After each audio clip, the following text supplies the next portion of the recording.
सो hey everyone, कैसे हो तुम सभी लोग। आशा करता हूँ कि सभी लोग एकदम बढ़िया होंगे। मैं तुम्हारा अरमान भैया स्वागत करता हूँ इस अमेजिंग प्लेटफॉर्म द वंडरिंग पाई के ऊपर। एंड आज हम लोग तुम्हारी क्लास 10th के लिए लेकर आए हैं NCERT line by line discuss करेंगे। ठीक है, साइंस के पहले चैप्टर से स्टार्ट करेंगे आज केमिकल रिएक्शन एंड इक्वेशन से। लाइन बाय लाइन पूरी एनसीईआरटी को डिस्कस करेंगे। ठीक है, एक एक इंपॉर्टेंट चीज़ को देखेंगे, हर एक एक्टिविटी को बताऊंगा, हर एक रिएक्शन बताऊंगा, क्या क्या चीज़ इंपॉर्टेंट है, क्या क्या चीज़ तुम्हें याद रखनी है। पूरी एनसीईआरटी का रिवीजन हो जाएगा, तुम्हारा पूरा चैप्टर खत्म हो जाएगा एक बार में। ठीक है, जितनी भी देर का वन शॉट है पूरा ध्यान से देखना। तुमने अभी तक जितने भी लेक्चर्स देखे, जितना भी देखा है, बहुत बढ़िया। ठीक है, तुम्हें देखने भी चाहिए थे। तुमने अभी तक जो भी किया इस चैप्टर के अंदर सब एक बार के लिए भूल जाओ, क्योंकि एनसीईआरटी अगर तुम्हें नहीं आती, अगर तुम्हें नहीं पता कि एनसीईआरटी में क्या है, तो तुम्हें कुछ भी नहीं पता। ठीक है, सीबीएसई के लिए सबसे मोस्ट इंपॉर्टेंट चीज़ है एनसीईआरटी, एंड आज हम लोग एनसीईआरटी को ही डिस्कस करने वाले हैं। ठीक है, तो सबसे पहले तुम्हारे क्लास 10th की जो एनसीईआरटी की चैप्टर 1 की स्टार्टिंग है वो इस कोट से होती है, facts are not science, facts are not science as the dictionary is not literature. ठीक है, काफ़ी अच्छा कोट है। ठीक है, बस ये इंपॉर्टेंट नहीं है, ऐसा नहीं है। ठीक है, तो चैप्टर 1 ने तुम्हारा सबसे पहले केमिकल रिएक्शन एंड इक्वेशंस। ठीक है, इसके अंदर तुम्हें सबसे पहले क्या दे रखे हैं, ये कुछ तुम्हें स्टेटमेंट्स दे रखी हैं। ठीक है, सबसे पहले चैप्टर स्टार्ट होता है चेन से लेके। तुम्हें सबसे पहले बोला है कि कुछ ये सिचुएशंस है तुम्हारी डेली लाइफ की, तुम्हें बताना है कि इन सब के अंदर क्या क्या हो रहा है। ठीक है, जैसे मिल्क को तुमने रख दिया रूम टेम्परेचर पर गर्मियों के टाइम पे, गर्मियों के टाइम पे अपने मिल्क को रूम टेम्परेचर पर रखते हैं, तो क्या होता है, कर्ड फॉर्मेशन होता है ना, पता है हम सबको। हम मिल्क को अगर बाहर रख देंगे, गर्मियों के टाइम पे रखती है, अपने दही भी जमाते हैं तो भी उसको गर्म एटमोसफेयर में रखते हैं, है ना। अच्छा, आयरन तवा, पैन, नेल, इन सब चीज़ों को, लोहे से बनी हुई चीज़ों को ह्यूमिड एटमॉस्फेयर में छोड़ दिया तो क्या होगा, तो उस पर रस्ट लग जाएगी। हम सबको पता है ग्रेप्स फर्मेंट होते हैं, खाना बनता है, फूड हमारी बॉडी में डाइजेस्ट होता है, हम सांस ले रिस्पायर करते हैं बेसिकली। ठीक है, तो अब तुम देख सकते हो कि सारी अबव सिचुएशंस में जो नेचर या फिर आइडेंटिटी है इनिशियल सब्सटेंस की, वो चेंज हो गई है। ये लाइन इंपॉर्टेंट है, nature and identity of the initial substance have somewhat changed. ठीक है, कि अपनी जितनी भी प्रोसेस थी, जैसे तुमने दूध से दही बनाया तो उसके अंदर दूध की नेचर चेंज हो गई, अब तुम उसको वापस दूध नहीं बोल सकते, तभी उसको तुम दही बोलते हो। लोहे से लोहे के ऊपर जंग लगी तो वो लोहा नहीं रहा भाई, वो कोई और ही चीज़ बन गया। ठीक है, तुमने पहले फिजिकल और केमिकल चेंजेस के बारे में पढ़ा होगा प्रीवियस क्लासेस में। तुमने बेसिकली 7th क्लास के अंदर फिजिकल एंड केमिकल चेंज नाम से चैप्टर है, वहां पर तुम पढ़ते हो। ठीक है, जब भी केमिकल चेंज होता है तो एक केमिकल रिएक्शन होती है। फिर से important line, whenever chemical change occurs we can say that a chemical reaction has taken place. Chemical change और केमिकल रिएक्शन साइमल्टेनियस बातें ही हैं।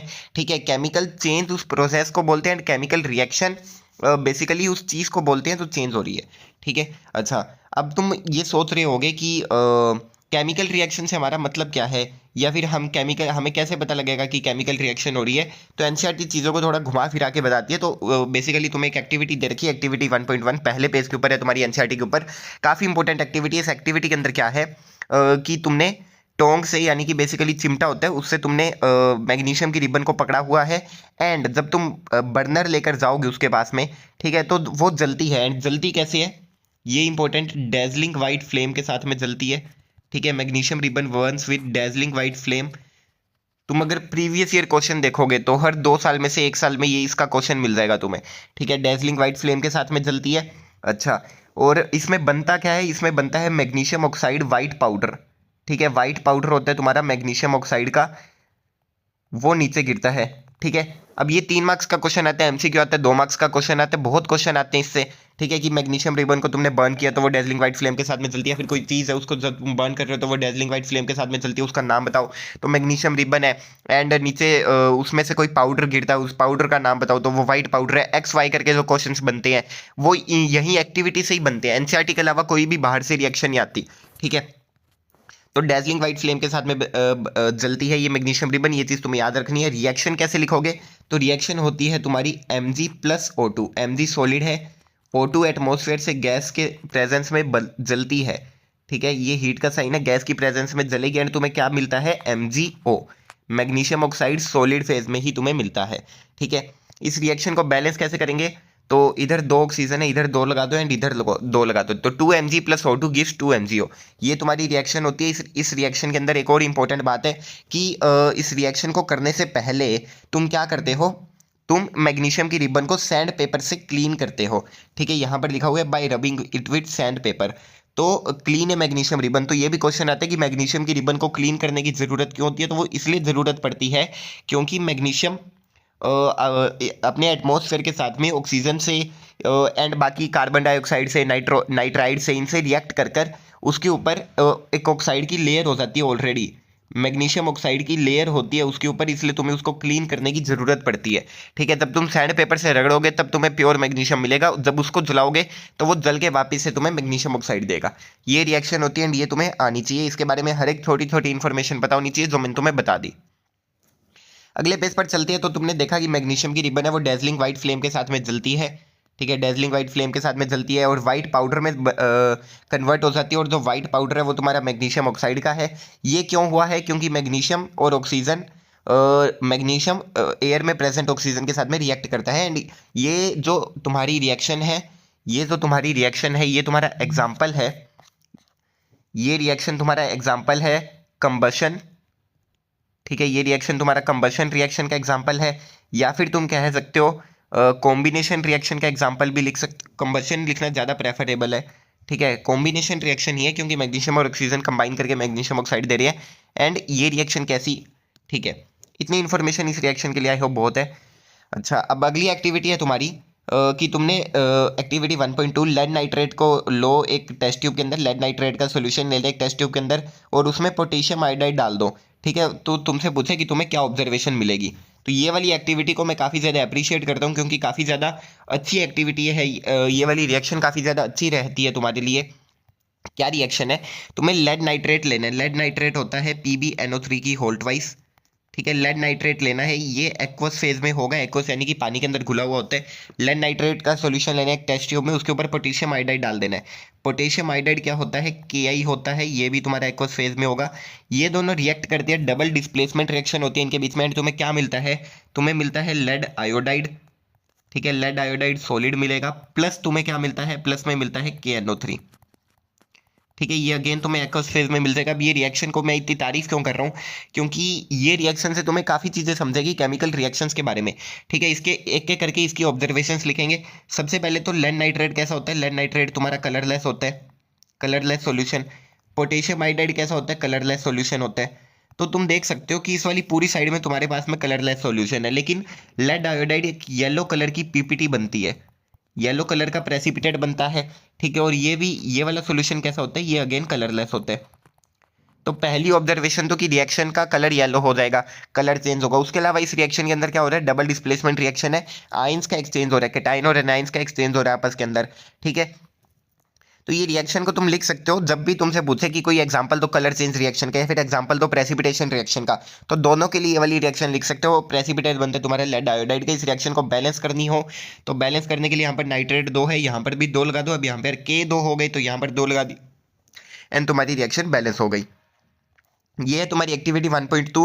हर 3 साल में एटलीस्ट 1 साल में तुम्हें इसका क्वेश्चन मिल जाएगा, गारंटी के साथ में बोल के दे रहा हूँ। ठीक है, इंपॉर्टेंट एक्टिविटी है, एक्टिविटीज़ को ध्यान से देखना। अगली एक्टिविटी है तुम्हारी कि तुम्हें जिंक ग्रेन्यूल्स को लेने कॉनिकल फ्लास्क में एंड उसके ऊपर डाइल्यूट हाइड्रोक्लोरिक एसिड या फिर सल्फ्यूरिक एसिड डाल देना। ये वाली रिएक्शन तुम चैप्टर 2 में भी पढ़ जाओ, एसिड बेस एंड सॉल्ट में। क्या रिएक्शन है कि तुम जिंक ग्रेन्यूल्स यानी कि तुम मेटल के ऊपर मेटल की रिएक्शन करवा रहे हो एसिड के साथ में। ठीक है, अच्छा, तो इस रिएक्शन के बारे में ऑब्जर्वेशंस क्या क्या है? पहली ऑब्जर्वेशन तो इस रिएक्शन के बारे में ये है कि जब तुम जिंक ग्रैन्यूल्स के ऊपर ये कॉनिकल उसके ऊपर हाइड्रोक्लोरिक एसिड या फिर सल्फ्यूरिक एसिड डालोगे तो क्या रिएक्शन होगी? जो भी रिएक्शन होगी उससे हमें मतलब नहीं। अगर ऑब्जर्वेशन पूछते हैं तो पहली बात तो बीकर तुम्हारा गर्म हो जाएगा। ठीक है, ये हॉट हो जाएगा। इससे पता लगेगा कि जो तुम्हारी रिएक्शन है वो एक्सोथर्मिक है। इवन हाईली एक्सोथर्मिक रिएक्शंस में आती है ये।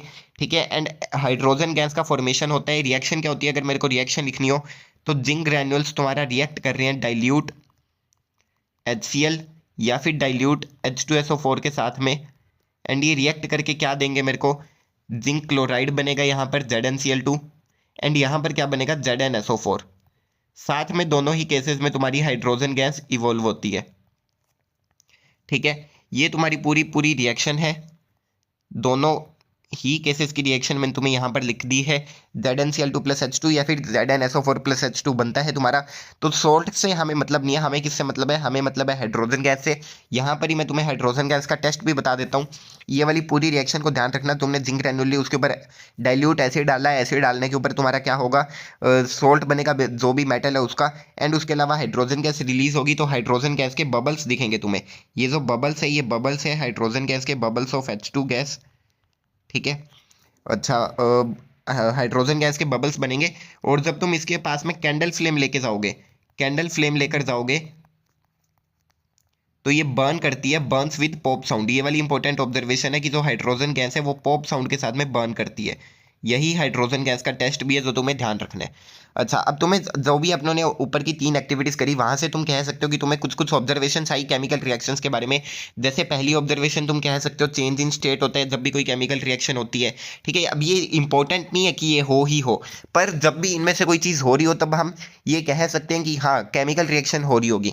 अगर तुम्हें चेंज इन स्टेट दिखे, चेंज इन कलर दिखे, इवोल्यूशन ऑफ गैस हो रहा हो, टेम्परेचर में चेंज हो रहा हो, प्रेसिपिटेट बन रहा हो, पीपीटी फॉर्मेशन, इनमें से कोई चीज़ हो रही हो तो तुम कह सकते हो कि केमिकल रिएक्शन हो रही है। इसके ऊपर डायरेक्ट क्वेश्चन भी आ जाता है कि कौन से फैक्टर्स है जिनसे तुम्हें पता लगता है कि कोई केमिकल रिएक्शन हो रही है, तो ये वाले फैक्टर्स है। अच्छा, अब ये कुछ भी नहीं है, बस पैराग्राफ लिखा हुआ है कि जैसे हम अपने आसपास के चेंजेस को ऑब्जर्व करते हैं तो हम देखते हैं कि हमारे आसपास काफ़ी सारी अलग अलग तरीके की केमिकल रिएक्शंस हो रही हैं। इनके बारे में हम इस चैप्टर में आगे पढ़ेंगे और उनकी सिंबॉलिक रिप्रेजेंटेशन के बारे में भी पढ़ेंगे। पहले उसी के बारे में पढ़ेंगे जो है तुम्हारी केमिकल इक्वेशंस। केमिकल इक्वेशंस क्या है? केमिकल इक्वेशंस का मतलब होता है जब तुम केमिकल रिएक्शन को वर्ड्स या फिर सिंबल्स की फॉर्म में डिस्क्राइब करते हो, उसको लिखते हो। Representation of a chemical equation on paper is known as chemical equation. ठीक है। अच्छा, जैसे जो एक्टिविटी 1.1 थी उसको अगर तुम्हें डिस्क्राइब करना हो तो कैसे लिखोगे? When a magnesium ribbon is burnt in oxygen it gets converted to magnesium oxide. तुमने ये पूरी लाइन लिखी कि जब मैं मैग्नीशियम रिबन को ऑक्सीजन में मैंने जलाया तो मेरे को मैग्नीशियम ऑक्साइड मिला। ठीक है। अब लेकिन इसमें दिक्कत क्या है ना कि साइंटिस्ट तो बहुत सारी रिएक्शंस परफॉर्म करते रहते हैं, तो उनको लगा कि ऐसे पूरा सेंटेंस लिखना तो यार काफ़ी ज़्यादा टाइम इनएफिशिएंट है, काफ़ी ज़्यादा बड़ी बात है, तो इसको अपने शॉर्टर फॉर्म में भी लिख सकते हैं। तो इसको करने का सिंपलेस्ट वे क्या है कि मैं इसको मैथ्स की टर्म में लिख दूं, प्लस माइनस करके कुछ लिख दूं, है ना। तो उन्होंने यही किया, वर्ड इक्वेशन बनाया। वर्ड इक्वेशन में क्या है? जो भी तुम्हारे रिएक्टेंट्स है तुमने उसको लिख दिया। जैसे मैग्नीशियम प्लस ऑक्सीजन तुम्हें क्या दे रहे हैं? Magnesium oxide. तो इस तरीके से तुमने वर्ड इक्वेशन बना दी। अच्छा, अब यहाँ पर जो भी LHS लेफ्ट हैंड साइड में होते हैं वो तुम्हारे रिएक्टेंट्स होते हैं। रिएक्टेंट्स क्या होते हैं? जो किसी चेंज में अंडरगो होते हैं, यानी कि पार्टिसिपेट जो चीज़ें करती है। The substances which participate in a chemical reaction are known as reactants and the substances which are formed in a chemical reaction is known as product. ठीक है। अच्छा, तो ये चेंज ऑफ जो भी वर्ड इक्वेशन है वो चेंज ऑफ रिएक्टेंट और प्रोडक्ट को दिखाएगी। ठीक है, through an arrow placed between them. ये एरो कुछ नहीं, बस बेसिकली उसी चेंज को बताता है। ठीक है। अच्छा, अब इसके अंदर क्या है? जो रिएक्टेंट्स है वो तुम लेफ्ट हैंड साइड में लिखते हो केमिकल रिएक्शन में, और उनके बीच में प्लस साइन लगा देते हो। ये तो सिंपल मैथ्स है यार, है ना। और जो प्रोडक्ट्स है वो राइट हैंड साइड में लिखे जाते हैं, उनके बीच में भी प्लस साइन लगा दोगे अगर ज़्यादा प्रोडक्ट्स होते हैं तो। और जो एरो हेड है वो टुवार्ड्स द प्रोडक्ट एम करता है और डायरेक्शन ऑफ रिएक्शन को दिखाता है। ठीक है, बस यही यहाँ पर इंपॉर्टेंट चीज़ें हैं। अब मैं राइटिंग का केमिकल इक्वेशन की केमिकल इक्वेशन कैसे लिखते हैं कि अच्छा, अब अपनों ने क्या चीज़ देखा कि एक तो तुमने पूरा डिस्क्रिप्शन लिख दिया, है ना, तुमने पूरी लाइन ही लिख दी, पूरा डिस्क्रिप्शन लिख दिया। उसके बाद में हमने देखा, हमने वर्ड इक्वेशन लिख दी। अब हम देखेंगे कि सिंबल्स की फॉर्म में कैसे लिख सकते हो तुम। ठीक है, तो तुम किसी भी केमिकल रिएक्शन को 3 तरीके से रिप्रेजेंट कर सकते हो। ठीक है। अच्छा, अब 2 तरीके हमने देख लिए। सबसे शॉर्टेस्ट या फिर सबसे कॉमनली यूज क्या रहता है कि हम सिंबल्स की फॉर्म में उनको यूज़ करें। जैसे जो केमिकल इक्वेशन है उसको और भी ज़्यादा कंसाइज एंड यूजफुल बनाया जा सकता है। ये वाला क्वेश्चन भी बनता है, why it is important to represent a chemical reaction in form of a chemical equation. तो उसका आंसर यही रहता है कि chemical equation can be made more concise and useful अगर हम केमिकल फॉर्मूले का यूज़ करेंगे इंस्टेड ऑफ वर्ड्स। ठीक है, और जो एक केमिकल इक्वेशन है वो कुछ नहीं भाई, वो तुम्हारी केमिकल रिएक्शन को ही रिप्रेजेंट कर रहा है। ठीक है। अच्छा, तो अब इसमें क्या क्या करोगे तुम कुछ नहीं करोगे, बस जो भी तुम्हारी एलिमेंट्स या फिर सब्सटेंसेस है जो भी रिएक्शन में अंडरगो कर रहे हैं उनके जो भी तुम्हारे ये फॉर्मूले हैं उनके हिसाब से तुम अपनी रिएक्शन लिख दोगे। अच्छा, अब इसके अंदर क्या दिक्कत है ना कि नंबर ऑफ एटम्स को अगर तुम काउंट करोगे LHS और RHS में तो वो तुम्हें इक्वल नहीं दिखेंगे दोनों साइड के ऊपर। ठीक है, अगर तुम्हें इक्वल दिखते हैं तो उसका मतलब है कि इक्वेशन बैलेंस्ड है। अगर तुम्हें इक्वल नहीं दिखते तो इसका मतलब है कि इक्वेशन अनबैलेंस्ड है। अनबैलेंस्ड इक्वेशन का क्या मतलब है? The equation is unbalanced because the mass is not the same on both side of the equation. अगर किसी इक्वेशन में दोनों साइड पर मास सेम नहीं है तो वो इक्वेशन अनबैलेंस्ड है। ऐसी इक्वेशन को तुम स्केलेटल केमिकल इक्वेशन बोलते हो, है ना। स्केलेटल केमिकल इक्वेशन बोलते हो। अब ये जो स्केलेटल केमिकल इक्वेशन है ये कंसेप्चुअली रॉन्ग होती है। क्यों? क्योंकि हमें किसी भी चीज़ को बैलेंस करने की ज़रूरत है। क्यों ज़रूरत है?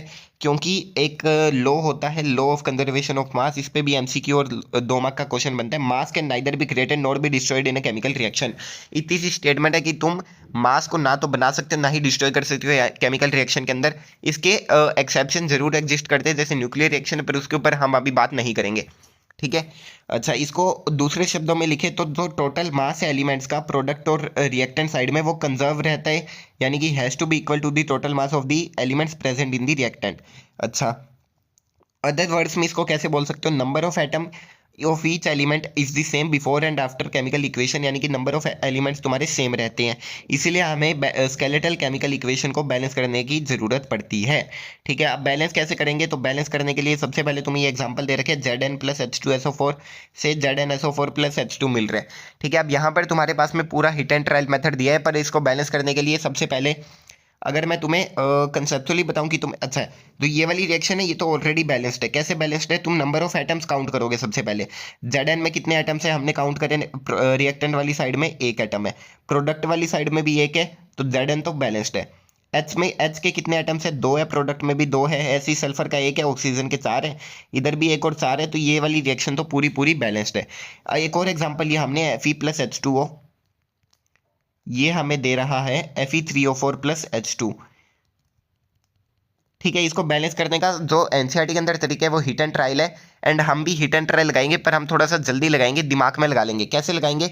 तुम किसी भी एक एलिमेंट को पकड़ के बैलेंस करने की जरूरत ट्राई करो और कोशिश करो जो कम लिखे हुए हैं या फिर जो पॉलीएटॉमिक आयंस है, तो पहले तुम उनको बैलेंस करो। जैसे अगर यहाँ पर Fe अकेला है तो पहले मैं इसको बैलेंस कर देता हूँ। यहाँ पर 3 Fe है प्रोडक्ट वाली साइड में, तो इधर मैंने 3 लगा दिया, तो ये 3 Fe हो गए, Fe बैलेंस हो गया मेरा, है ना। अच्छा, अब मैं क्या कर सकता हूँ? इधर मेरे पास में एक ही ऑक्सीजन है, लेकिन इधर 4 ऑक्सीजन है, तो मेरे को ऑक्सीजन बैलेंस करने पड़ेंगे। ऑक्सीजन कितने हो गए? 4। अब इधर हाइड्रोजन कितने हो गए? 4 टू द 8, तो इधर मैंने क्या लगा दिया? 4। अब तुम देखोगे तो ये रिएक्शन बैलेंस होगी। एनसीईआरटी ने कैसे बैलेंस करवाया, स्टेप बाय स्टेप देखते हैं। स्टेप 1 क्या है? किसी भी रिएक्शन को बैलेंस करने के लिए सबसे पहले जो भी केमिकल फॉर्मूला उनके आसपास बॉक्स बना लो। बॉक्स क्यों बनाते हो? ताकि तुम उनकी कंपोजिशन चेंज ना करो। जैसे अगर कोई मूर्ख बालक होगा तो वो H2 को बैलेंस करने के लिए कहीं पर उसकी जगह पे H4O2 ना कर दे, तो ये तो भाई बकवास होगी ना। ऐसे बैलेंस नहीं करना। बैलेंस हमेशा तुम फॉर्मूले के साइड में लिखते हो, यहाँ पर कोई भी चीज़ लिखोगे, नंबर लिखोगे, जो स्टोइकियोमेट्रिक कोफिशिएंट्स आते हैं वो तुम्हारे इन जगहों पर आते हैं। इसलिए तुम पहले तो बॉक्स बना लोगे अपने जो भी एलिमेंट्स हैं उनमें, ताकि तुम उनके अंदर कोई फेरा बदली ना कर दो। ठीक है, तुमसे कोई गलती ना हो जाए, तो उससे बचने के लिए अगला क्या करोगे? एक टेबल बनाओ और उसके अंदर जो भी अनबैलेंस्ड इक्वेशन है उसके नंबर ऑफ एटम्स लिखो। जैसे Fe का RHS में 1 एटम है, ठीक है, H के 2 एटम है, ऑक्सीजन का 1 एटम है, फिर Fe के 3 है, फिर 2 है, 4 है, ऐसे एक टेबल बना लो। अच्छा, अब इन्होंने बोला है कि ये कन्वीनियंट रहता है कि अगर तुम बैलेंस करना स्टार्ट करो जिसके पास में सबसे ज़्यादा नंबर ऑफ एटम है उससे। ठीक है, वो प्रोडक्ट भी हो सकता है, रिएक्टेंट भी हो सकता है। जैसे इस केस में हमारे Fe3O4 वाले केस में हमने देखा कि सबसे ज़्यादा एटम हमारे पास में ऑक्सीजन के हैं, प्रोडक्ट वाली साइड में 4, है ना। तो अपन ऑक्सीजन से बैलेंस करना स्टार्ट किया। कैसे? इनिशियली हमारे पास में रिएक्टेंट में 1 एटम था, ऑक्सीजन का, प्रोडक्ट में 4 थे। अब हमने बैलेंस करने के लिए क्या किया? रिएक्टेंट वाली साइड में 1 × 4 कर दिया, है ना। मेरे को इक्वल बनाने हैं तो मैंने रिएक्टेंट वाली साइड में 4 से मल्टीप्लाई कर दिया, तो H2O के आगे 4 लग जाएगा, है ना। अब ये पार्शियली बैलेंस्ड इक्वेशन है, अभी भी काउंट करोगे तो इक्वल नहीं है। अब मेरे को क्या करना पड़ेगा? मेरे को उन आइटम्स को ढूंढना पड़ेगा जो अभी भी बैलेंस नहीं है। अब जैसे कौन बैलेंस नहीं है? अभी मेरे को दिख रहा है कि हाइड्रोजन बैलेंस नहीं है, तो मैंने हाइड्रोजन को बैलेंस किया। हाइड्रोजन को बैलेंस करने के लिए इनिशियली अब इस वाली साइड में कितने हो गए? रिएक्टेंट वाली साइड में 8 हो गए, 4 टू 8, है ना। और प्रोडक्ट वाली साइड में 2 ही है, तो इधर 4 से मल्टीप्लाई किया तो ये आ गया 4, है ना। अब ऐसे ही तुम सिमिलरली Fe को बैलेंस कर दोगे एंड इधर 3 Fe आ जाएगा। अब जो भी तुम्हारे बॉक्सेस वगैरह उनको रिमूव कर दो और तुम्हारी रिएक्शन बैलेंस हो गई। हमने इसको 10 सेकंड के अंदर वहां पर पहले ऑलरेडी बैलेंस कर लिया था। तो तुम भी मेरे वाले तरीके से बैलेंस करना, क्योंकि CBSE के अंदर बहुत रेयर होगा, 100 में से एक क्वेश्चन होगा जहां पर तुम्हें पूरा बोलेगा कि balance bye hit and trial या फिर स्टेप्स लिखो बैलेंसिंग के। ठीक है, 100 में से एक क्वेश्चन होगा, ट्रस्ट में बिलीव करना। तुम्हें सिर्फ 5-4 रिएक्शन दे देगा और उनको बैलेंस करने को बोलेगा, राइट बैलेंस, तो तुम्हें सिर्फ बैलेंस करी हुई रिएक्शन लिखनी है, स्टेप नहीं लिखने। ठीक है, तो उस केस के अंदर तुम सीधा बैलेंस करना तुम्हें आना चाहिए, ना कि स्टेप्स आने चाहिए तुम्हें। ठीक है, सॉरी। अच्छा, अब तुम देखोगे जो ये वाला मेथड है बैलेंसिंग का, इसको तुम बोलते हो हिट एंड ट्रायल मेथड। ठीक है, अच्छा, और कुछ भी नहीं है। अब उसके बाद में जो भी फिजिकल स्टेट्स है तुम उसको लिख सकते हो। जैसे तुमने यहाँ पर लिख दिया, ठीक है, कि Fe3 Fe के आगे S लगा दिया, S से सॉलिड, S का मतलब होता है सॉलिड। जी, अगर कोई भी गैस है तो गैस अगर रिएक्टेंट वाली साइड में है तो उसके लिए तुम गैसेस के लिए ये लगा सकते हो। और अगर कोई गैस प्रोडक्ट वाली साइड में बन रही है, ठीक है, अगर कोई गैस है जो प्रोडक्ट वाली साइड में बन रही है तो उसके लिए तुम या तो जी लिख सकते हो ब्रैकेट के अंदर, ये सब ब्रैकेट्स के अंदर लिखा जाता है सबस्क्रिप्ट के अंदर। तो तुम या तो उसके लिए जी लगा सकते हो या फिर ऐसे डाउनवर्ड एरो, सॉरी डाउनवर्ड नहीं, या फिर गैसेस के लिए अपवर्ड एरो भी लगा दिया जाता है। अगर कोई प्रेसिपिटेट बनता है, अगर कोई प्रेसिपिटेट बनता है तो प्रेसिपिटेट को शो करने के लिए या तो प्रोडक्ट वाली साइड में सॉलिड लिखते हैं या फिर ऐसा डाउनवर्ड एरो लगा देते हैं, ठीक है। अच्छा, उसके अलावा जो भी एक्वस चीज़ें होती है, एक्वस के लिए AQ सिंबल का यूज़ करते हैं, इसका मतलब होता है पानी के अंदर डिजोल्व है वो, ठीक है। तो ये सब चीज़ें हैं जो तुम यूज़ कर सकते हो। जैसे अगर H2 तुमने स्टीम ली तो उसके लिए G का सिंबल लगा दो, तो ये सब, ठीक है। अच्छा, अब ये वाली दो रिएक्शन है जो तुम्हें आनी चाहिए, याद होनी चाहिए। बेसिकली एनसीईआरटी के अंदर जितनी भी रिएक्शन है तुम्हें मुंह जुबान याद होनी चाहिए और उनसे रिलेटेड जो भी चीज़ें तुम बता सकते हो तुम्हें बताना आना चाहिए। जैसे ये तुम्हारी कार्बन मोनोऑक्साइड को जब तुम हाइड्रोजन के साथ में रिएक्ट करवाओगे तो तुम्हें CH3OH मिलता है, ठीक है। ये रिएक्शन है, इसकी खास बात क्या है कि ये 340 ATM के ऊपर होती है, प्रेशर 340 एटमॉस्फेरिक चाहिए। तो जो भी ऐसी चीज़ें हैं ना, जो भी कंडीशंस है रिएक्शन के लिए, जैसे सनलाइट, क्लोरोफिल, तो ये तुम एरो हेड के ऊपर लिख देते हो, ठीक है। अगर मान लो किसी रिएक्शन के लिए पर्टिकुलर टेम्परेचर चाहिए, कैटलिस्ट चाहिए, तो वो सब तुम एरो हेड के ऊपर लिख देते हो। अच्छा, अब ये वाली रिएक्शन तुम्हें पता होनी चाहिए। ये वाली रिएक्शन बेसिकली कौन सी रिएक्शन है, ये तुम्हारी फोटोसिंथेसिस की रिएक्शन है। ये वाली रिएक्शन तुम्हें मुंह जुबानी याद होनी चाहिए विद बैलेंसिंग। CBSE के अंदर किसी भी क्वेश्चन में अगर तुम रिएक्शन लिख कर आ सकते हो तो डेफिनेटली लिख कर आओ, आधा मार्क्स बढ़ा हुआ मानो अपना, ठीक है। इस रिएक्शन के अंदर क्या है, कार्बन डाइऑक्साइड और हाइड्रोजन मिलकर H2O मिलकर तुम्हें ग्लूकोज बना कर देंगे, C6H12O6, साथ में O2 और H2O भी मिलता है, ठीक है। लाइव प्रोसेस चैप्टर के अंदर इस रिएक्शन को डिटेल में डिस्कस करेंगे कि जो ये ऑक्सीजन है ये कहाँ से आता है, ये H2O से आता है, ना कि जो तुम्हारा CO2 है वहाँ से, ठीक है। तो और भी अलग अलग बातें इस रिएक्शन के बारे में जो तुम्हें पता होनी चाहिए वो सब अपने उस चैप्टर में देखेंगे। अच्छा, अब ये वाले क्वेश्चंस अपने आप ट्राई कर लेना। इनके ऑलरेडी वैसे मैंने सॉल्यूशंस तुम्हें बता दिए हैं कि मैग्नीशियम रिबन को क्लीन क्यों करना चाहिए, उसका ये रीज़न बता दिया कि उसके अंदर वो होते हैं वो MG ऑक्साइड की लेयर होती है उसके ऊपर। तो ये सब तुम अपने आप अटैम्प्ट करना, या फिर हमारे ही चैनल पर NCERT इन टेक्स्ट सॉल्यूशन की वीडियोज़ है चैप्टर वाइज, उसको तुम जाकर देख सकते हो। अच्छा, अब उसके बाद में इस चैप्टर का मेन पार्ट स्टार्ट होता है जो कि है टाइप्स ऑफ केमिकल रिएक्शन, यानी कि केमिकल रिएक्शन कितने टाइप्स की होती है एंड वो क्या क्या है। तो केमिकल रिएक्शंस में सबसे पहला जो टाइप है वो है तुम्हारा कॉम्बिनेशन रिएक्शन।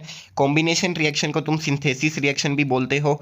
नाम से ही समझ आ रहा है कि दो चीज़ें कंबाइन होगी, तो इसकी जनरल फॉर्म तुम ऐसे लिख सकते हो, A+B मिला बनकर तुम्हें C देते हैं, ठीक है। A+B रिएक्ट कर कर तुम्हें C देंगे। इसका सबसे अच्छा एग्जांपल जो NCERT के अंदर दी है, अगली हमारी एक्टिविटी भी है एंड काफ़ी ज़्यादा इंपॉर्टेंट रिएक्शन है इस चैप्टर के लिए भी एंड तुम्हारे सेकंड चैप्टर के लिए भी, वो है कैल्शियम ऑक्साइड की reaction. Calcium oxide quick lime होता है, ठीक है। कैल्शियम ऑक्साइड का कॉमन नेम है क्विक लाइम, ये है तुम्हारा इसका केमिकल नेम है कैल्शियम ऑक्साइड, कॉमन नेम है क्विकलाइम। कॉमन नेम याद होने चाहिए तुम्हें, ठीक है। जब तुम इसको पानी में डालोगे, जब कैल्शियम ऑक्साइड को पानी में डाला जाता है तो कैल्शियम हाइड्रोक्साइड बनता है COH सोल्ट वाइज, ठीक है। ये कैल्शियम हाइड्रोक्साइड होता है एंड इसको बोलते हैं स्लेक लाइम एंड काफ़ी ज़्यादा हीट निकलती है, हाईली एक्सोथर्मिक होती है ये वाली रिएक्शन, हाईली एक्सोथर्मिक, ठीक है। हाईली एक्सोथर्मिक होती है ये वाली रिएक्शन। इसमें बोला है कि चेंजेस क्या क्या दिखते हैं। तो एक तो सबसे पहले क्या होता है, इस रिएक्शन को अच्छे से ऑब्जर्व करना कि कैल्शियम ऑक्साइड को तुमने पानी में डाला, तुम्हें कैल्शियम हाइड्रोक्साइड मिलेगा। हाईली एक्सोथर्मिक रिएक्शन है, बीकर को हाथ लगा के देखोगे तो वो गर्म हो जाएगा, ठीक है। एंड मेन ऑब्जर्वेशन अभी के लिए इतनी ही है इस रिएक्शन के अंदर। इस रिएक्शन को बाद में और ज़्यादा अच्छे से हम देखेंगे। और एक और लाइन है जो कि इंपॉर्टेंट हो जाती है कि जब भी तुमसे पूछते हैं कि इस रिएक्शन को एक्सप्लेन करो या फिर ऑब्जर्वेशंस बताओ, तो तुम्हें इसी लैंग्वेज में लिखना है, calcium oxide reacts vigorously with water to produce slake lime releasing a large amount of heat. Large amount of heat निकलते हैं एंड विगरसली रिएक्ट करते हैं, यानी कि जल्दी से रिएक्ट कर लेते हैं, ठीक है। अच्छा, अब इसके अंदर क्या हो रहा है, दो या फिर दो से ज़्यादा चीज़ें बनकर एक सब्सटेंस दे रही है, ठीक है। Such a reaction in which a single product is formed from two or more reactant is known as a combination reaction. तो इसकी डेफिनेशन भी तुम्हें क्लियर हो गई। यहाँ पर एक इंपॉर्टेंट पॉइंट है कैल्शियम इसी रिएक्शन से रिलेटेड कि जो सोल्यूशन होता है तुम्हारा स्लेक लाइम का, स्लेक लाइम क्या है, स्लेक लाइम कुछ नहीं तुम्हारा कैल्शियम हाइड्रोक्साइड ही है, ठीक है। कैल्शियम हाइड्रोक्साइड तुम स्लेक लाइम बोलते हैं इसको, ठीक है। यहाँ पर लिखा भी हुआ है कॉमन नेम स्लेक लाइम, ठीक है। जब तुम इसको वाइट वॉशिंग के लिए यूज़ किया जाता है कैल्शियम हाइड्रोक्साइड को, स्लेक लाइम को, ठीक है। वाइट वॉशिंग के लिए कैसे यूज़ किया जाता है कि इसको दीवारों के ऊपर लगा देते हैं सबसे पहले सॉल्यूशन को, जो बोलते हैं ना दीवार पर कली करवाते थे लोग पुराने टाइम में, अब तो हालांकि वो रिवाज नहीं रहा। तो इसको दीवार के ऊपर लगा दिया जाता है एंड वो स्लोली स्लोली एटमॉस्फेयर में प्रेजेंट कार्बन डाइऑक्साइड के साथ में रिएक्ट करता है एंड कैल्शियम कार्बोनेट बना लेता है दीवार के ऊपर। और जो कैल्शियम कार्बोनेट है वो 2 या फिर 2 से 3 दिन के बाद में बनता है वाइट वॉशिंग के, और उसके कारण ही शाइनी फिनिश मिलता है वॉल्स को। तो ये वाइट वॉशिंग की पूरी प्रोसेस तुम्हें पता होनी चाहिए, ठीक है। और अब तुम्हें कैल्शियम कार्बोनेट से रिलेटेड मैं कई बातें बता देता हूँ। जैसे जो कैल्शियम कार्बोनेट है उसके कुछ कॉमन नेम्स है। कैल्शियम कार्बोनेट ही तुम्हारा मार्बल होता है, लाइमस्टोन भी इसी को बोलते हैं, ठीक है। और ये तुम्हें एग शेल या फिर टर्टल शेल में भी मिलता है, एग शेल, टर्टल शेल या फिर सी शेल्स, इन सब में तुम्हें कैल्शियम कार्बोनेट मिलता है। ये वाली रिएक्शन भी तुम्हें पता होनी चाहिए कि जो तुम्हारा कैल्शियम हाइड्रोक्साइड है वो CO2 के साथ में रिएक्ट करके कैल्शियम कार्बोनेट प्लस H2O बना लेता है, ठीक है। ये वाली रिएक्शन तुम्हें पता होनी चाहिए। एंड इस रिएक्शन से रिलेटेड इंपॉर्टेंट ऑब्जर्वेशंस क्या है, तो ये वाली मैं तुम्हें अभी पूरी प्रोसेस बता दे रहा हूँ। कार्बन डाइऑक्साइड गैस का टेस्ट होता है ये कि जो तुम्हारा कैल्शियम ऑक्साइड है सबसे पहले तुम उसको पानी में डालोगे तो तुम्हें कैल्शियम हाइड्रोक्साइड मिलेगा, प्लस काफ़ी ज़्यादा हीट मिलती है, ठीक है। अब जब तुम इसके अंदर CO2 डाल दोगे, ठीक है, इसके अंदर प्लस करोगे अगर तुम CO2 तो तुम्हें कैल्शियम कार्बोनेट मिलेगा, ठीक है। कैल्शियम कार्बोनेट तो मिलेगा, लेकिन इससे रिलेटेड इंपॉर्टेंट ऑब्जर्वेशन ये है कि जो तुम्हारा सोल्यूशन है वो टर्बिडिटी शो करती है। ये वाली रिएक्शन सोल्यूशन टर्बिड हो जाता है, ठीक है। यानी कि क्या होता है, क्लाउडीनेस आ जाती है, बेसिकली वाइट वाइट दिखने लग जाएगा सोल्यूशन, मिल्की कलर गेन कर लेता है। मिल्की कलर, इनमें से कोई भी चीज़, कोई भी वर्ड का वो यूज़ कर सकते हैं। मिल्की कलर हो जाता है, टर्बिड हो जाता है, क्लाउडीनेस आ जाती है, तो वो होता है तुम्हारा कैल्शियम कार्बोनेट के बनने के कारण। कैल्शियम कार्बोनेट क्या है, कैल्शियम कार्बोनेट तुम्हारी वाइट कलर की PPT है, वाइट कलर का प्रेसिपिटेट है, ये तुम्हें पूरा याद होना चाहिए। अच्छा, उसके अलावा बर्निंग ऑफ कोल के एग्जाम्पल दे रखे कि जब कोल को ऑक्सीजन की प्रेजेंस में जलाओगे तो कार्बन डाइऑक्साइड गैस मिलती है, ठीक है। अच्छा, उसके अलावा वाटर की formation from H2 and O2, तो जब 2 हाइड्रोजन गैस के मॉलिक्यूल को तुम एक के साथ में रिएक्ट करवाओगे तो H2O मिलता है, ठीक है। सिंपल शब्दों में हम ये कह सकते हैं कि व्हेन 2 और मोर सब्सटेंसेस, एलिमेंट या फिर कंपाउंड हो सकते हैं, combine to form a single product, तो जो ऐसी रिएक्शन है उनको कॉम्बिनेशन रिएक्शन बोला जाता है, ठीक है। अच्छा, अब ऐसी रिएक्शन जिनके अंदर हीट भी रिलीज किया जाता है along with the formation of product उनको एक्सोथर्मिक बोलते हैं, एंड जिनके अंदर हमें हीट देना पड़ता है उनको एंडोथर्मिक बोलते हैं, है ना। ये चीज़ तो तुम्हें पता ही है ऑलरेडी। इसके इंपॉर्टेंट एग्जांपल्स क्या है, बर्निंग ऑफ नेचुरल गैस, है ना, CH4 की जब तुम ऑक्सीजन के बर्न करोगे उसको तो वो CO2 प्लस H2O मिलता है। उसके बाद में क्वेश्चन आता है कि रेस्पिरेशन भी एक्सोथर्मिक प्रोसेस है, तो उसके अंदर ये तुम्हें ये वाला पूरा पैराग्राफ ही चिपका के आना होता है, ठीक है, कि हमें जीने के लिए एनर्जी चाहिए, और जो ये एनर्जी है वो हमें फूड से मिलती है, जो हम फूड खाते हैं, और डाइजेशन के टाइम पे जो फूड है वो सिंपलर सब्सटेंसेस में ब्रेक डाउन होते हैं। जैसे जो राइस, पोटैटो ब्रेड वगैरह में जो कार्बोहाइड्रेट्स होते हैं वो ब्रेक डाउन होकर ग्लूकोज बनाते हैं, और जो ये ग्लूकोज है वो ऑक्सीजन के साथ में रिएक्ट करता है हमारी बॉडी के अंदर सेल्स से, और तुम्हें एनर्जी देता है। और इसी रिएक्शन का जो ये एनर्जी बनती है, इसी रिएक्शन का नाम है रेस्पिरेशन, और जो ये रेस्पिरेशन की प्रोसेस है इसीलिए एक्सोथर्मिक होती है, इसके अंदर हीट रिलीज होती है। ये वाली रिएक्शन तुम्हें मुंह जुबानी याद होनी चाहिए कि ग्लूकोज तुम्हारा ऑक्सीजन के साथ में रिएक्ट करके कार्बन डाइऑक्साइड और हाइड्रोजन H2O देता है, साथ में एनर्जी निकलती है, energy in the form of ATP मिलती है तुम्हें, ठीक है। उसके अलावा एक और इंपॉर्टेंट बात है कि जो decomposition of vegetable matter into compost है वो भी एक्सोथर्मिक रिएक्शन है। जो बैक्टीरियाज होते हैं वो बेसिकली वहाँ पर रिस्पायर, रिप्रोड्यूस वगैरह करते हैं, तो उससे हीट निकलती है उनकी उस एक्टिविटी से, जो भी वो अपनी मेटाबॉलिज्म एक्टिविटी करते हैं, तो वो भी एक्सोथर्मिक रिएक्शन है। अच्छा, ठीक है। उसके बाद में तुम्हारी आती है डीकम्पोजिशन रिएक्शन। डीकम्पोजिशन रिएक्शन क्या होती है, डीकम्पोजिशन रिएक्शन कुछ नहीं, बेसिकली जब एक चीज़ टूटती है दो अपने कंपोनेंट्स में, तो उसको डीकम्पोजिशन रिएक्शन बोलते हैं। यहाँ पर तुम क्या कह सकते हो कि AB कोई सब्सटेंस है और वो टूट रही है A+B में, या फिर A टूट कर तुम्हें दे रहा है B+C। कॉमन एनालॉजी इसकी ये वाली रहती है। सबसे पहली जो एक्टिविटी है 1.5 एंड काफ़ी ज़्यादा इंपॉर्टेंट रिएक्शन भी है, वो ये वाली है तुम्हारी FeSO4 वाली। इसके अंदर तुम्हें 3 रिएक्शन पढ़नी है। बेसिकली जो डीकम्पोजिशन है तुम्हारा वो 3 तरीके का होता है। थर्मल डीकम्पोजिशन यानी कि हीट की मदद से, उसके बाद में इलेक्ट्रोलाइटिक डीकम्पोजिशन यानी कि इलेक्ट्रिसिटी की मदद से, एंड उसके बाद में फोटोलाइटिक डीकम्पोजिशन यानी कि लाइट की मदद से, ठीक है। थर्मल के अंदर तुम्हें 3 रिएक्शन पढ़नी है जो कि इंपॉर्टेंट है। इलेक्ट्रोलाइटिक के अंदर एक ही पढ़नी है, एंड फोटोलाइटिक के अंदर 2 रिएक्शंस पढ़नी है, ठीक है।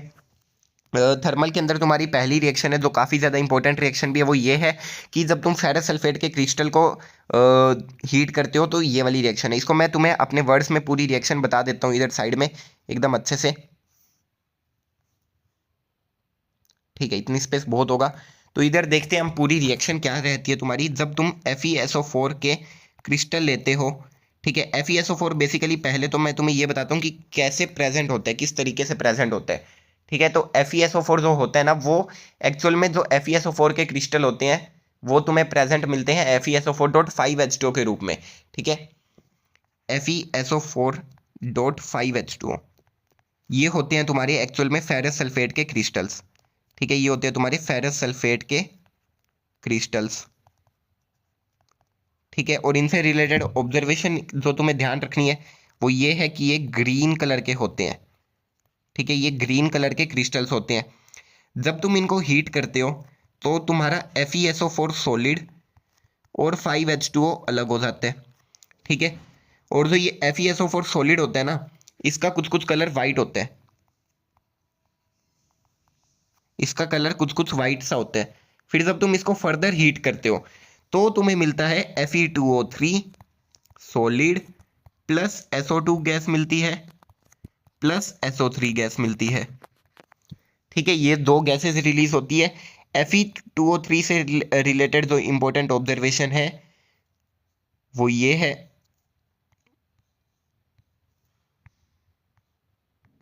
Fe2O3 से रिलेटेड इंपॉर्टेंट ऑब्जर्वेशन ये है कि ये तुम्हारा रेडिश ब्राउन कलर का होता है। ठीक है, रेडिश ब्राउन कलर की होती है ये चीज़, रेडिश ब्राउन कलर का सब्सटेंस बनता है। SO2 गैस से रिलेटेड ये ऑब्जर्वेशन है कि इसकी पंजेंट स्मेल होती है। ठीक है, इसके लिए जितने भी नाम यूज़ किए जाते हैं मैं सारे लिख देता हूँ। बेसिकली SO2 को रिप्रेजेंट करने के लिए पंजेंट स्मेल, सफोकेटिंग ऑर्डर, ठीक है, सफोकेटिंग ऑर्डर भी लिख दिया जाता है। Rotten egg like smell, rotten egg like smell भी इसी की होती है। या फिर ऐसा लिख दिया जाता है स्मेल ऑफ बर्निंग सल्फर। तो ये कुछ टर्म्स है जो इसके लिए यूज़ की जाती है। जब भी कोई ऐसी टर्म लिखी हो तो समझ आना ये वाली रिएक्शन है। ठीक है, कि पंजेंट स्मेल आ रही है, सफोकेटिंग ऑर्डर है, या फिर रोटन एग लाइक स्मेल है, स्मेल ऑफ बर्निंग सल्फर। तो ये सब SO2 गैस की तुम्हारी स्मेल होती है। अच्छा, इस रिएक्शन के अंदर केस स्टडी आती है, फिर क्वेश्चन आता है कि फेरस सल्फेट के ग्रीन क्रिस्टल होते हैं, जब तुम इनको हीट करते हो तो कलर चेंज बताओ। तो तुम्हें यही बताना है कि पहले जो ग्रीन क्रिस्टल है वो फाइनली रेडिश ब्राउन कलर के हो जाते हैं। ये वाली बीच वाली रिएक्शन NCERT के अंदर मेंशन नहीं करी हुई। ठीक है, इन्होंने आधी रिएक्शन ही बताई है कि जब तुम FeSO4 के क्रिस्टल लेते हो तो वो ग्रीन कलर के होते हैं वाटर ऑफ क्रिस्टलाइजेशन के चलते, एंड तुम उसको हीट करते हो तो फाइनली तुम्हें फेरिक ऑक्साइड मिलता है जो कि ग्रीन कलर का होता है। ठीक है, फेरिक ऑक्साइड मिलता है जो कि ग्रीन इन कलर होता है।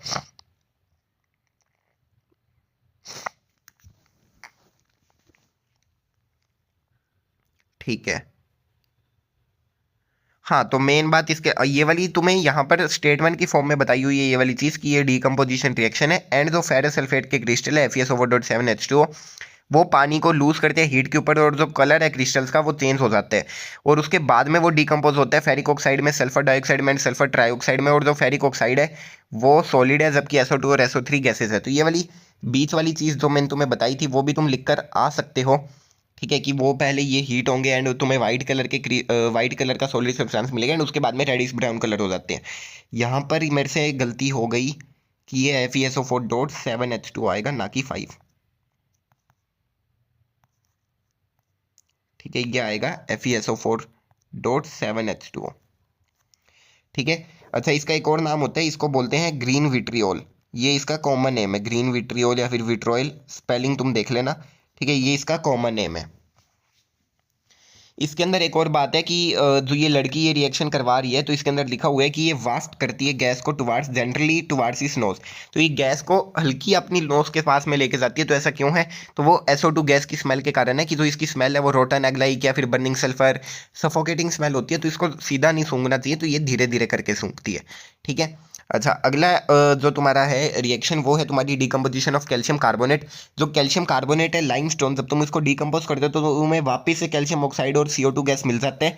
ठीक है, इसको कहते हैं बर्निंग ऑफ लाइमस्टोन या फिर मार्बल को जब तुम बर्न करते हो तो तुम्हें ये ऑब्जर्वेशन देखने को मिलती है, कैल्शियम कार्बोनेट जलेगा एंड तुम्हें CO प्लस CO2 मिलेगा। ठीक है, अच्छा, ये इंपॉर्टेंट डिकम्पोजिशन रिएक्शन है एंड ये काफ़ी ज़्यादा इंडस्ट्रीज़ के अंदर यूज़ की जाती है, जैसे कि ये सीमेंट इंडस्ट्री में यूज़ की जाती है, सीमेंट इंडस्ट्रीज में काफ़ी इंपॉर्टेंट रिएक्शन है। ठीक है, अच्छा, मैन्युफैक्चरिंग ऑफ सीमेंट, ये रहा यहाँ पर भी लिखा हुआ है, सीमेंट इंडस्ट्रीज में ये वाली रिएक्शन यूज़ करी जाती है। तो ये यूजेस भी यार तुम्हें पता होना चाहिए। थर्मल डिकम्पोजिशन की डेफिनेशन भी है, जब डिकम्पोजिशन तुम करते हो बाय हीटिंग तो उसको बोला जाता है thermal decomposition. Last reaction thermal decomposition में जो तुम्हें पढ़नी है वो तुम्हारी एक्टिविटी भी, एक्टिविटी 1.6। इसके अंदर तुम लेड नाइट्रेट को हीट करते हो। ठीक है, लेड नाइट्रेट को हीट करते हो तो तुम्हें क्या मिलता है, तो रिएक्शन तुम्हें कुछ इस तरीके की मिलेगी। ये वाली रिएक्शंस अगर तुम्हें मुंह जुबानी बैलेंस्ड याद होना तो बढ़िया है, बैलेंस करने में टाइम वेस्ट नहीं होता, वरना तुम बैलेंस कर भी सकते हो अगर तुम बैलेंसिंग में अच्छे हो तो। ठीक है, वरना जनरली बच्चे गलत कर देते हैं। ये रिएक्शंस को जनरली वो बैलेंस ही पूछता है, क्योंकि एनसीईआरटी के अंदर ये रिएक्शंस मेंशन्ड है। ठीक है, तो एनसीईआरटी के अंदर जितनी भी रिएक्शन है वो बैलेंस्ड ही तुम याद कर लेना। लेड नाइट्रेट को जब तुम हीट करते हो तो तुम्हें लेड ऑक्साइड मिलता है, साथ में तुम्हें नाइट्रोजन डाइऑक्साइड प्लस ऑक्सीजन मिलेगी। नाइट्रोजन डाइऑक्साइड से रिलेटेड ये एक बात याद रखनी है कि ये ब्राउन फ्यूम्स होते हैं, नाइट्रोजन डाइऑक्साइड के ब्राउन फ्यूम्स रिलीज होते हैं। ठीक है, बस इसके अंदर यही ऑब्जर्वेशन याद रखना है कि नाइट्रोजन डाइऑक्साइड के ब्राउन फ्यूम्स मिलते हैं तुम्हें।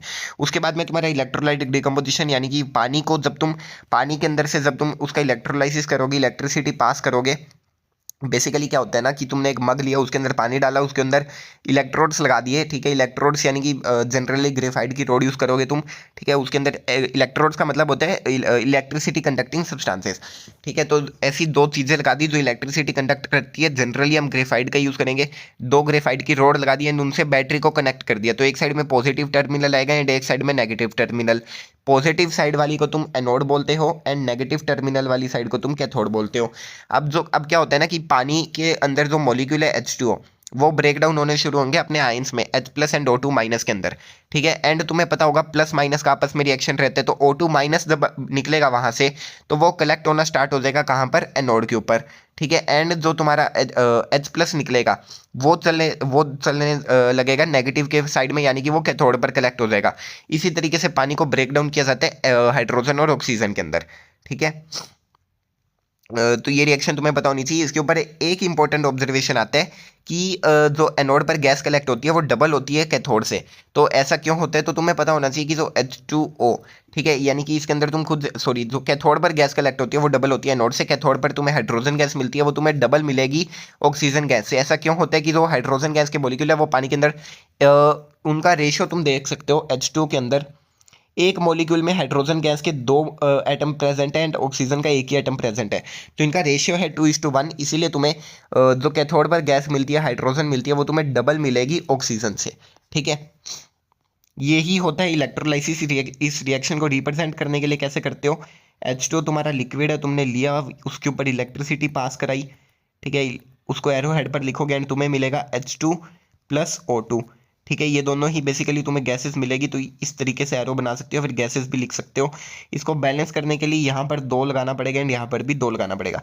तो बैलेंस करोगे जब भी तुम इस चीज़ को वेरीफाई कर देते हो कि 2 मॉलिक्यूल हाइड्रोजन के तुम्हें 2 मॉलिक्यूल पानी के तुम्हें 2 मॉलिक्यूल हाइड्रोजन के देंगे एंड 1 मॉलिक्यूल ऑक्सीजन का देगा, तो यहाँ से भी ये चीज़ वेरीफाई हो जाती है कि ये 2:1 के रेशियो में ही तुम्हें मिलेगी। अगली रिएक्शन है तुम्हारी, या फिर एक्टिविटी कह सकते हो, वो है तुम्हारी फोटोलाइटिक डिकम्पोजिशन का एग्जांपल। फोटोलाइटिक डिकम्पोजिशन में क्या होता है, ये तुम्हें रिएक्शन याद होनी चाहिए। क्वेश्चन आ जाता है कि डिकम्पोजिशन रिएक्शन के तीनों टाइप्स को एक्सप्लेन करो एंड उनके एग्जांपल दो, तो तुम्हें ये रिएक्शन याद होनी चाहिए, यही तो लिख कर आओगे वहाँ पे। ठीक है, अच्छा, अब फोटोलाइटिक डिकम्पोजिशन की बात करें तो फोटोलाइटिक डिकम्पोजिशन क्या होता है, सनलाइट की प्रेजेंस में कुछ ऐसी सब्सटेंसेस होती है जो कि फोटो सेंसिटिव होती है, यानी कि सनलाइट की या फिर लाइट की प्रेजेंस में वो डिकम्पोज कर जाती है, ब्रेक डाउन कर जाती है। ऐसी 2 सब्सटेंसेज है, AgCl एंड AgBr। दोनों का ही सेम मैकेनिज्म है। सनलाइट को HV से भी रिप्रेजेंट किया जाता है। ये मिलकर तुम्हें देती है 2Ag सॉलिड प्लस Cl2 या फिर Br2 गैस। इसके अंदर जो इंपॉर्टेंट ऑब्जर्वेशन है वो ये है कि जो AgCl है, ठीक है, जो AgCl है वो वाइट कलर का होता है, AgCl का कलर वाइट होता है, एंड जो Ag है, जो सिल्वर है, वो बेसिकली ग्रे कलर का हो जाता है। तो इसके अंदर इंपॉर्टेंट ऑब्जर्वेशन यही है कि तुम वाइट कलर की सब्सटेंस को, यानी कि AgCl को सनलाइट की प्रेजेंस में रखते हो तो वो ग्रे कलर का हो जाता है, यानी कि वो Ag हो जाता है। ठीक है, और यही है तुम्हारी फोटोलाइटिक डिकम्पोजिशन, एंड साथ में Cl2 या फिर Br2 गैस मिलेगी जो भी तुमने सोल्ट लिया है उसके करस्पॉन्डिंग। ठीक है, अच्छा, अब जो ये दोनों रिएक्शन है ये यूज़ की जाती है ब्लैक एंड वाइट फोटोग्राफी के अंदर। ठीक है, ब्लैक एंड वाइट फोटोग्राफी के अंदर। ये वो इम्पोर्टेंट बात है जो तुम्हें ध्यान रखनी है, इनका यूज़ है। ठीक है, कि दो रिएक्शन बताओ जो ब्लैक एंड वाइट फोटोग्राफी में यूज़ किया जाता है, या फिर दो सब्सटेंसेस बताओ जिनका यूज़ किया जाता है। तो AgCl एंड AgBr, ठीक है, इनका यूज़ किया जाता है ब्लैक एंड वाइट फोटोग्राफी के अंदर। ये चीज़ तुम्हें ध्यान रखनी है। ये रहा, above reactions are used in black and white photography. उसके बाद में तुम्हारे थर्ड टाइप की रिएक्शन है डिस्प्लेसमेंट रिएक्शन। डिस्प्लेसमेंट रिएक्शन में क्या होता है, एक ज़्यादा रिएक्टिव मेटल एक लेस रिएक्टिव मेटल को डिस्प्लेस कर देगा। जैसे एक्टिविटी 1.9 में बात करें तो तुमने आयरन की नेल्स को कॉपर सल्फेट के सोल्यूशन में डाला है। कॉपर सल्फेट का सोल्यूशन ब्लू होता है कलर में, और जो आयरन है वो कॉपर सल्फेट से ज़्यादा रिएक्टिव होता है। तो क्या होगा कि आयरन की नेल से आयरन हटने लगेगा। ठीक है, आयरन क्या करने लगेगा, आयरन डिस्प्लेस करने लगेगा। आयरन जाएगा कॉपर सल्फेट के सोल्यूशन में एंड वहाँ से कॉपर को हटाने लगेगा। फिर कॉपर चिपक जाएगा आयरन की नेल से एंड उसका कलर चेंज कर देगा। एंड सोल्यूशन का कलर चेंज होकर ग्रीन होने लग जाएगा। क्यों? क्योंकि आयरन रिएक्ट करेगा SO4 के साथ में, कॉपर सल्फेट के साथ में, तो उसको डिस्प्लेस करके FeSO4 बनने लग जाएगा। एंड वो हम अभी देख कर आए हैं, ग्रीन कलर का होता है। ठीक है, तो ये रिएक्शन होने लगेगी। जो आयरन की नेल है उसका कलर ब्लू, उसका कलर ऐसा ब्राउनिश हो जाएगा। क्यों? क्योंकि उसके ऊपर कॉपर डिपॉजिट होने लगेगा बेसिकली। एंड जो कॉपर सल्फेट का सोल्यूशन है उसका कलर ग्रीन होने लग जाएगा। क्यों? क्योंकि तुम्हारा FeSO4 का सोल्यूशन बनने लगेगा। FeSO4 यानी कि आयरन सल्फेट बनने लगेगा। ऐसा क्यों हो रहा है? क्योंकि जो आयरन है वो कॉपर से ज़्यादा रिएक्टिव है। रिएक्टिविटी सीरीज तुम पढ़ते हो अपने मेटल एंड नॉन मेटल वाले चैप्टर के अंदर। ऐसे ही सेम दो रिएक्टिविटी इन डिस्प्लेसमेंट रिएक्शन का एग्जांपल दे रखे हैं, Zn और Pb वाला। Zn भी कॉपर से ज़्यादा रिएक्टिव है एंड Pb भी कॉपर से ज़्यादा रिएक्टिव है, तो ये भी उसको उनके सोल्यूशन से डिस्प्लेस कर देते हैं। अच्छा, अब इसके अंदर क्या करते हैं ना, वो कभी कभी खेला कर देता है, खेल कर देता है। क्या कर देगा, रिएक्शन कुछ ऐसी देगा, Cu प्लस FeSO4 तुम्हें देता है Fe प्लस CuSO4। ठीक है, एंड कुछ MCQ पूछ लेगा या फिर पूछ लेगा कि इनमें से कौन सी डिस्प्लेसमेंट रिएक्शन नहीं है, तो सिमिलर 4 ऑप्शन दे देगा। तो उसमें ये वाली जो रिएक्शन है ये होगी ही नहीं, ये उसने गलत लिखा है। ठीक है, तो वो तुम्हें कंफ्यूज करते हैं, क्योंकि जो आयरन है वो कॉपर से ज़्यादा रिएक्टिव है, तो कॉपर उसको डिस्प्लेस नहीं कर सकता ना भाई, है ना। कॉपर तो उसको डिस्प्लेस कर ही नहीं सकता। ज़्यादा रिएक्टिव लेस रिएक्टिव को डिस्प्लेस करेगा, लेकिन कॉपर तो लेस रिएक्टिव है तो वो उसको डिस्प्लेस नहीं कर सकता। तो ये वाली रिएक्शन होती ही नहीं है। ठीक है, यहाँ पर आ जाएगा नो रिएक्शन। ठीक है, तो इस चीज़ का ध्यान रखना, थोड़ा सा प्रिकॉशन रहना, रिएक्टिविटी सीरीज तुम्हें आनी चाहिए। उसके बाद में तुम्हारी double displacement reaction. Double displacement reaction क्या होती है? डबल डिस्प्लेसमेंट रिएक्शन में रीअरेंजमेंट ऑफ आइंस होता है। यानी कि जैसे एग्जांपल ले लो एक्टिविटी 1.10 से, इसी से समझा देता हूँ। जैसे जब सोडियम सल्फेट रिएक्ट करेगा बेरियम क्लोराइड के साथ में, तो तुम्हें बेरियम सल्फेट और सोडियम क्लोराइड मिलता है ना। अच्छा, डिस्प्लेसमेंट रिएक्शन की डेफिनेशन लिखनी हो तो ऐसी आ जाती है, व्हेन मोर रिएक्टिव एलिमेंट या फिर metal displaces a less reactive element या फिर metal, then the reaction is called displacement reaction. Double displacement reaction की में क्या होता है कि जैसे आयंस का एक्सचेंज होता है। जैसे Na2SO4 है, तो इसके अंदर आयंस क्या क्या है, Na प्लस आयन है और SO4 2 माइनस आयन है। अच्छा, बेरियम क्लोराइड की बात करें तो इसके अंदर आयंस क्या क्या है, बेरियम प्लस 2 आयन है एंड क्लोराइड माइनस आयन है। तो इस रिएक्शन के अंदर क्या होता है ना, बेसिकली NaSO4 के साथ में रिएक्ट करके बैठे हैं, तो ये कहेगा भाई मैं तेरे से अक गया, एंड ये Cl के साथ में रिएक्ट कर लेगा। ठीक है, ऐसी जो सल्फेट है वो भी कहेगा Na मैं तेरे से अक गया, एंड वो बेरियम के साथ में रिएक्ट कर लेगा। एंड यहाँ पर तुम्हें मिल जाएगा NaCl प्लस BaSO4। ठीक है, ये बेसिकली वही सीन है, सिस स्वैप, डॉटर स्वैप एंड वो सब। ठीक है, तो वहाँ से तुम इसको समझ सकते हो। ठीक है, इन्होंने अपनी बीवियाँ बदल ली, ऐसा कह सकते हो तुम लोग। ठीक है, Na की बीवी पहले सल्फेट थी, तो उसने अपनी बीवी बदल के Cl के साथ में चला गया, एंड इन दोनों ने अपनी बीवियाँ एक्सचेंज कर ली बेसिकली। ठीक है, तो ये रिएक्शंस को प्रिडिक्ट करना भी बहुत आसान है। अगर तुम्हें ये चीज़ें ना भी पता हो तो भी मैंने तुम्हें बस इतना बता दिया कि इन्होंने अपनी बीवियाँ बदल ली, तो क्या होगा, बेरियम की बीवी है क्लोराइड, तो Na बेरियम की बीवी के साथ में चला जाएगा एंड बना लेगा NaCl प्लस सल्फे बेरियम की बीवी है क्लोराइड, Na की बीवी थी सल्फेट, तो बेरियम Na की बीवी के साथ में चला जाएगा एंड बना लेगा BaSO4। ठीक है, तो इस रिएक्शन को ऐसे तुम इजीली प्रेडिक्ट कर सकते हो। ये रिएक्शंस 95 होती है टाइम 95% प्रेसिपिटेशन रिएक्शन होती है। जैसे इसके अंदर तुम्हें PPT मिलेगी BaSO4 की। ठीक है, BaSO4 की तुम्हें प्रेसिपिटेट मिलेगा।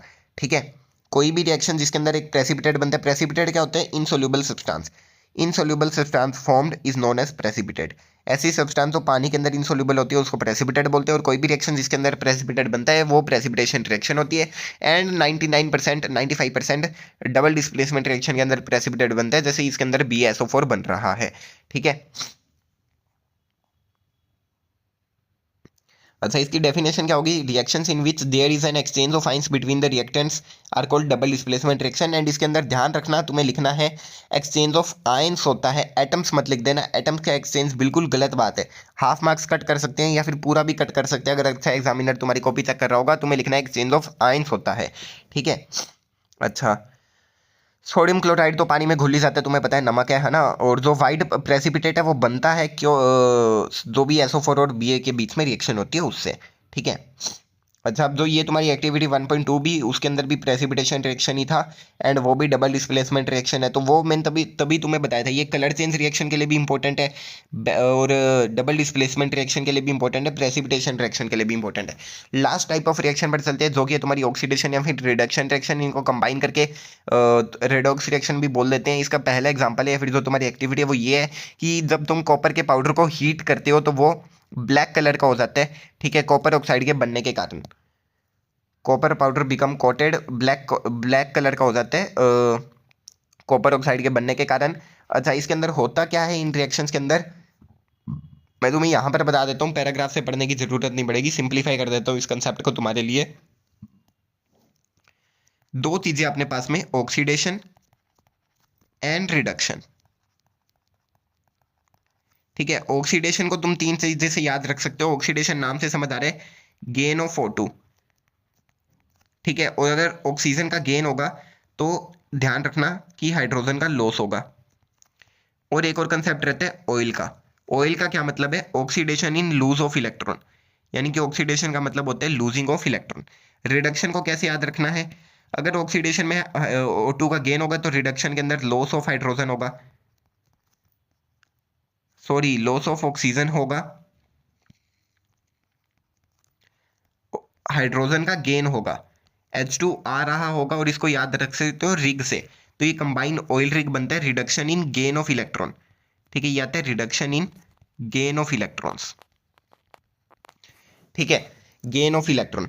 अच्छा अब इसके अंदर एक और चीज़ तुम्हें ध्यान रखनी पड़ती है, वो ये है oxidising agent and reducing agent के बारे में। तो उसके लिए बस इतना ही ध्यान रखना है कि जो चीज़ ऑक्सीडेशन होती है जिसका, वो रिड्यूसिंग एजेंट होता है, उल्टा हो जाता है बेसिकली। उसका रीज़न भी बताऊंगा मैं तुम्हें। एंड जो चीज़ रिड्यूस होती है वो एक्ट करती है एज ए ऑक्सीडाइजिंग एजेंट। तो अगर तुम्हारे बेसिक कंसेप्ट क्लियर रहेंगे ना तो कंफ्यूजन की जरूरत ही नहीं पड़ती। टीचर्स क्या करते हैं, बच्चों को इनके लिए ट्रिक्स बता देते हैं। ट्रिक्स नहीं भाई, कंसेप्ट बताओ, बच्चा कभी अटकेगा ही नहीं, है ना। जैसे अगर इसी रिएक्शन को पकड़े आपने, CuO+H2 वाली, तो इसके अंदर क्या है, CuO+H2 रिएक्ट करते हैं Cu+H2 बनाने के लिए। ठीक है, इस रिएक्शन को अच्छे से एनालाइज करते हैं एकदम डिटेल के अंदर।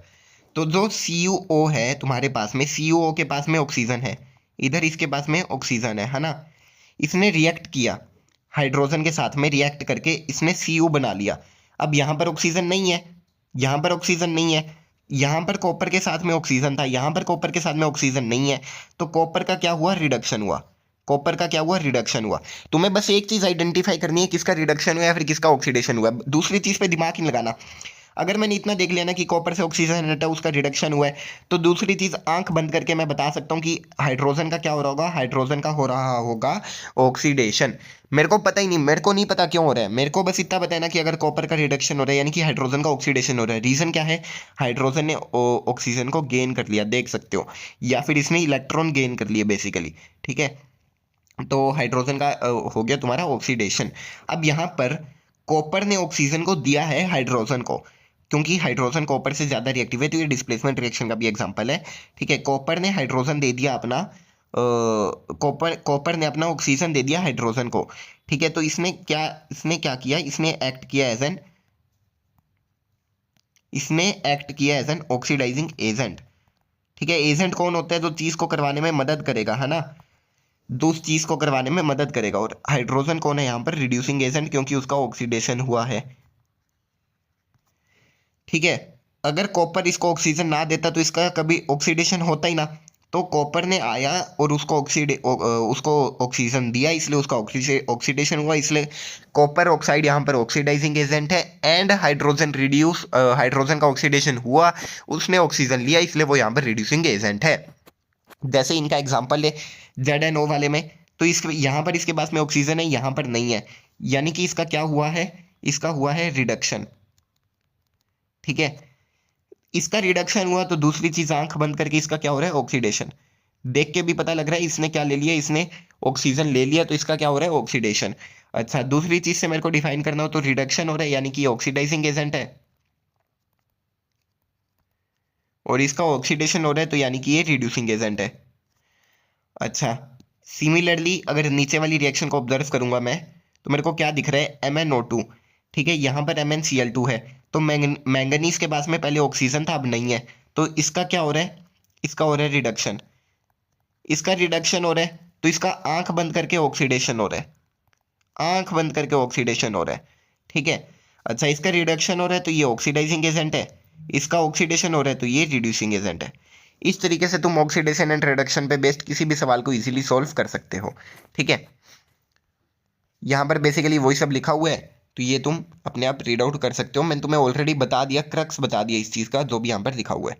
ठीक है, अच्छा, अब ऑक्सीडेशन के कुछ इफेक्ट्स हमारी डे टू डे लाइफ में दो तुम्हें पढ़ने हैं, कोरोजन और रेंसिडिटी। कोरोजन क्या होता है कि जो किसी भी मेटल का करोड़ हो जाना ऑक्सीजन के साथ में रिएक्ट करने के कारण, उसी को तुम कोरोजन कहते हो। जैसे जो तुम्हारा आयरन है उसके ऊपर रस्ट लग जाती है, तो वो क्यों लगती है, ये वाली रिएक्शन भी इंपॉर्टेंट है। रस्टिंग की रिएक्शन तुम्हें पता होनी चाहिए कि जो तुम्हारा Fe है, ठीक है, Fe तुम्हारा सॉलिड होता है, वो H2O गैस यानी कि वेपर के साथ में रिएक्ट करता है, साथ में एनवायरनमेंट से ही ऑक्सीजन के साथ में रिएक्ट करता है, एनवायरनमेंट से कर रहा है ये सब। ठीक है, तभी तो H2O गैस लिया ना, वेपर के साथ में रिएक्ट करेगा, एंड ये रिएक्ट करके क्या बना लेता है, रिएक्ट करके बनाता है Fe3O4.XH2O।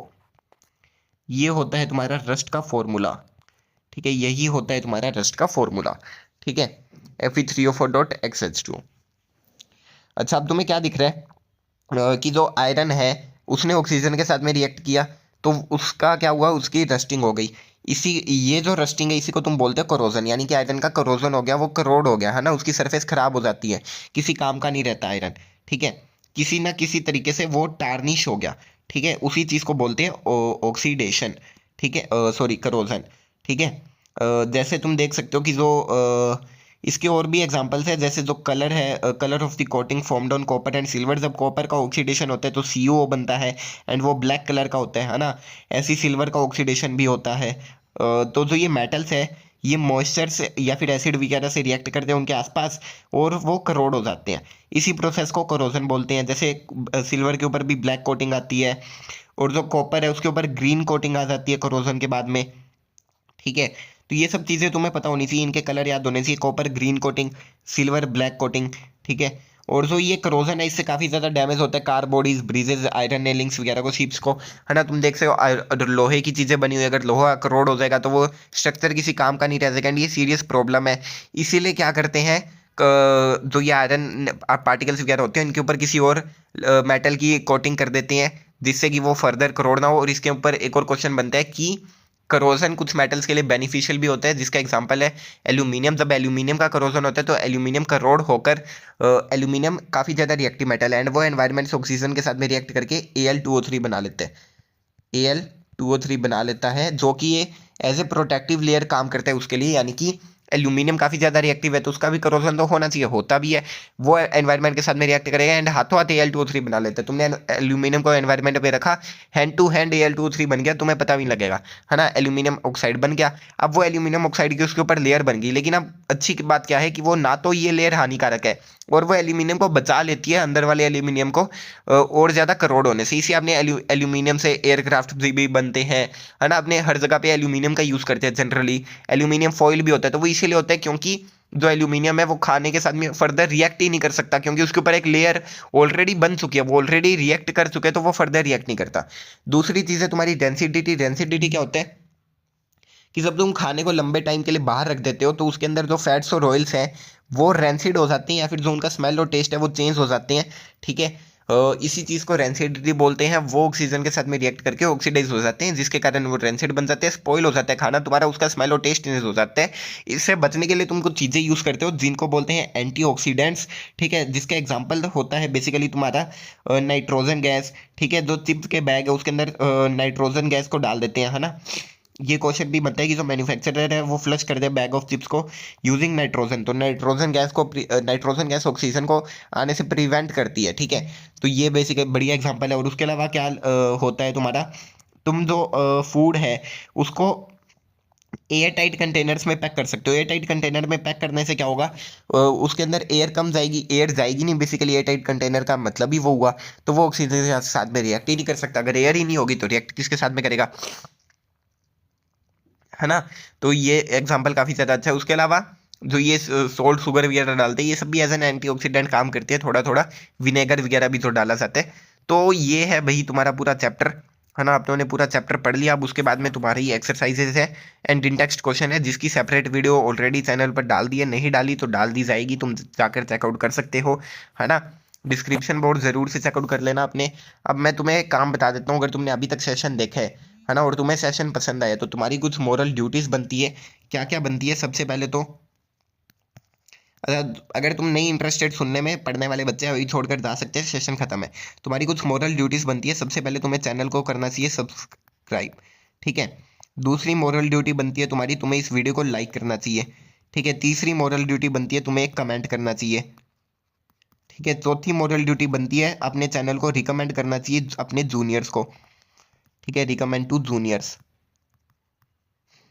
पांचवी मॉडल ड्यूटी बनती है कि तुम्हें टेलीग्राम चैनल ज्वाइन करना चाहिए, ठीक है, टेलीग्राम चैनल को ज्वाइन करना चाहिए।